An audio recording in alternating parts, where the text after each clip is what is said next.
नमस्कार, city channel में आपका स्वागत है। आज हमारे साथ में अमरावती पदवीधर मतदार संघ के उम्मीदवार धीरज लिंगाड़े हैं।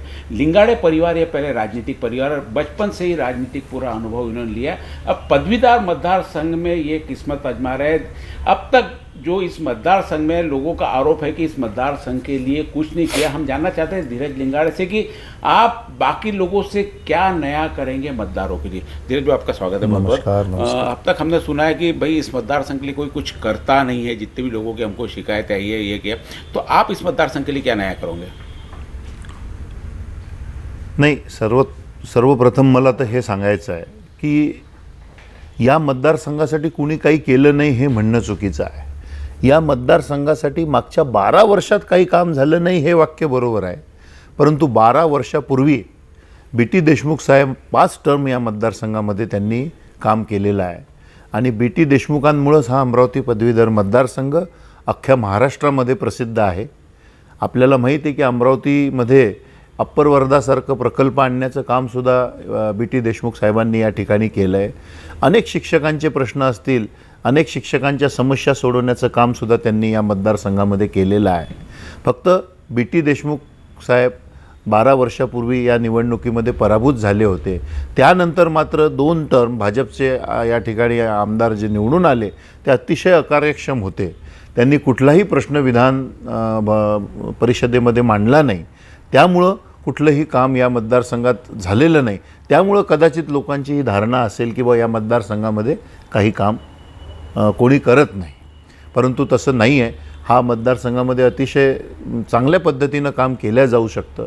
आज आपण पाहतो या पश्चिम विदर्भामध्ये हे 5 जिल्हे येतात. प्रामुख्याने अमरावती, यवतमाळ आहे, अकोला, वाशिम आणि बुलढाणा. जर या 5 जिल्ह्याचा आपण जर विचार केला तर त्यातल्या त्यात बुलढाणा जिल्हा आणि वाशिम जिल्हा हे दोन्ही जिल्हे अतिशय म्हणजे मागासलेले जरी म्हटलं आपण तर हरकत नाही. या 2 जिल्ह्यामध्ये कुठल्याही प्रकारचं दळणवळणाचे साधनं नाही आहे, कुठल्याही प्रकारचं इंडस्ट्रियल डेव्हलपमेंट नाही आहे. त्यामुळे या भागातला जो युवक आहे तो ग्रॅज्युएट झालेला जो युवक आहे तो शिकतो, पण त्याच्या हाताला काम नाही आहे.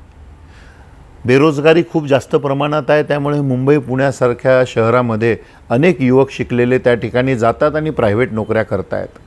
आपल्याला माहिती आहे सरकारचे उदासीन धोरण आहे नोकऱ्यांच्या बाबतीमध्ये. सगळ्या भरत्या बंद झालेल्या आहे. त्यामुळे आमच्या युवकांना खऱ्या अर्थानं कुठलं कमाईचं त्या ठिकाणी हे राहिलेलं नाही आहे. खऱ्या अर्थानं या क्षेत्रामध्ये काम करण्यासाठी विविध ज्या काही योजना आहेत, शासनाच्या ज्या काही योजना असतील की तरुणांच्या हाताला काम मिळालं पाहिजे, त्यासाठी मार्गदर्शन शिबिरं घेतल्या गेले पाहिजे. त्यासाठी DIC अंतर्गत ज्या काही स्कीम्स असतात त्यांना लोन उपलब्ध करून दिल्या गेलं पाहिजे, जेणेकरून काही छोटे मोठे उद्योगधंदे हे त्या ठिकाणी करून युवक हा आपला रोजगार त्या ठिकाणी तयार करू शकतो. या पश्चिम विदर्भात एवढी सरकारी बॅरल जमीन आहे. या ठिकाणी आत्ता महाराष्ट्रातला एक मोठा प्रकल्प आपल्याला माहिती आहे, वेदांता फॉक्सकॉनसारखा प्रकल्प महाराष्ट्रातनं गुजरातला पळवला. मी तर म्हणतो की या पदवीधर आमदारांनी जर हे एवढे जर लोक म्हणतात किंवा माजी उपमुख्यमंत्र्यांच्या अतिशय जवळचे आहे, यांनी त्या ठिकाणी आवाज उचलायला पाहिजे होता की बाबा हा प्रकल्प तुम्ही एक आमच्या या पश्चिम विदर्भात द्या. जवळपास 2 ते 3 लाख बेरोजगार युवकांना त्यामुळे काम मिळालं असतं. अशा पद्धतीचं अनेक कामं या मतदारसंघामध्ये आपण करू शकतो असं मला वाटतं. आणि एक खूप मोठी डिमांड सुरू आहे जुनी पेन्शन योजना. मागच्या वेळेस ही होती, पण त्याचं काही इम्प्लिमेंटेशन त्या काय अस्तित्वात आहे का? त्या आता काय होणार का त्याचं?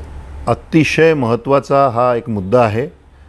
माझ्या जाहीरनाम्यामध्ये पहिल्याच नंबरवर हा मुद्दा आपण त्या ठिकाणी टाकलेला आहे की जुनी पेन्शन योजना ही लागू झाली पाहिजे. कालच वितेश खांडेकर आणि त्यांचे जे काही उमेदवार होते त्यांनी अर्ज आपला मागं घेतलेला आहे आणि त्यांनी मला समर्थन या ठिकाणी दिलेलं आहे. आणि अतिशय पोटतिडकीनं काल त्यांनीसुद्धा आपला हा मुद्दा मांडला आणि मीही त्या बाबतीमध्ये खूप सिरियस आहे की खरोखर जर 58 वर्षापर्यंत जो कर्मचारी आमचा त्या ठिकाणी नोकरी करतो आहे, त्याचा रिटायर झाल्यानंतर त्याचं जी लाठीकाठी असते ती पेन्शनच असते आणि ही पेन्शन त्या कर्मचाऱ्याला म्हातारपणी मिळाली पाहिजे. म्हातारपणी त्याला दुसऱ्यासमोर हात पसरवण्याची वेळ आली नाही पाहिजे. त्याकरता ही पेन्शन मिळालीच पाहिजे. म्हणून कालच मी त्यांना प्रॉमिस केलेलं आहे की विधान परिषदेमध्ये हा मुद्दा आम्ही प्रामुख्यानं त्या ठिकाणी मांडणार आहे. कारण आमची जी आमचा काँग्रेस पक्ष याबद्दल फार सकारात्मक आहे. आमचे नेते नानाभाऊ पटोले यांनीसुद्धा या हिवाळी अधिवेशनामध्ये जेव्हा 3 लाख लोकांचा मोर्चा निघाला होता, त्या मोर्चामध्ये फक्त नानाभाऊ त्या ठिकाणी गेले आणि त्यांनी त्या मोर्चाला संबोधित त्या ठिकाणी केलं होतं. आपण पाहिलं ज्या ज्या ठिकाणी काँग्रेसचं सरकार आहे, मग राजस्थान असो, आत्ता परवा हिमाचल प्रदेश असो, या ठिकाणी जुन्या पेन्शन योजनेला त्या ठिकाणी काँग्रेसनी मंजूर दिलेली आहे. त्यामुळे काँग्रेस अतिशय सकारात्मक त्या प्रश्नाबाबत आहे. त्यामुळं निश्चित त्या प्रश्नाला आम्ही हात घालून जुनी पेन्शन योजना ही लागू झालीच पाहिजे हा पुरेपूर आम्ही प्रयत्न त्या ठिकाणी करणार आहोत. मी तर इव्हन हेही सांगतो, मी त्याही लोकांना सांगितलं की बाबा जोपर्यंत जुनी पेन्शन योजना लागू नाही होणार, जर मला या मतदारांनी आशीर्वाद देऊन ती संधी जर दिली तर मी त्या ठिकाणी माझी पेन्शन नाही घेणार. हे मी सुद्धा त्या ठिकाणी सांगितलं. हा लागू होणार नाही तो पेन्शन तुम्ही मी घेणार नाही असं जाहीरपणे आपण सांगतोय. यापूर्वी हा मतदारसंघ केव्हाही काँग्रेसनी कॅश केलेला, म्हणजे काँग्रेसचे केव्हाही उमेदवार होते. या मतदारसंघामध्ये काँग्रेस नाही, मागे 12 वर्षापासून BJPचे उमेदवार आहे. आपण कशा निवडून येऊ शकता या मतदारसंघामध्ये? नहीं, हे बा, इससे पहले कभी कांग्रेस ने इस मतदारसंघ में अपना उम्मीदवार खड़ा नहीं किया. बीटी देशमुख साहब भी अपक्ष थे. नहीं, कांग्रेस तर्फेच होते. बीटी देशमुख साहब कांग्रेस तरफे होते. तो अभी और सरकार भी अभी जो है, आप बता रहे उप मुख्यमंत्री उनकी सरकार है, सारे प्रशासनिक तंत्र उनके साथ में रहता है. आप ऐसे में कैसे चुन के आने का दावा कर सकते हैं? मी तुम्हाला थोडी आठवण करून देतो की मागच्या वेळेस महाविकास आघाडीचं जेव्हा सरकार होतं त्यावेळेससुद्धा विधान परिषदेची शिक्षकाची निवडणूक ही लागली होती आणि त्यामध्ये महाविकास आघाडीचा कॅन्डिडेट होता आणि वर सरकार कोणाचं होतं? महाविकास आघाडीचं होतं. पण निवडून कोण आलं? शिक्षक मतदारसंघामध्ये अपक्ष माणूस निवडून आला. म्हणजे हे काही गरजेचं नाही की सरकार कुणाचं आहे, सीट कोणची निवडून येईल, हे काही सरकारवर नाही. हे ठरवणारे मतदार आहे. हा सुशिक्षित मतदार आहे. मतदार हा हुशार आहे.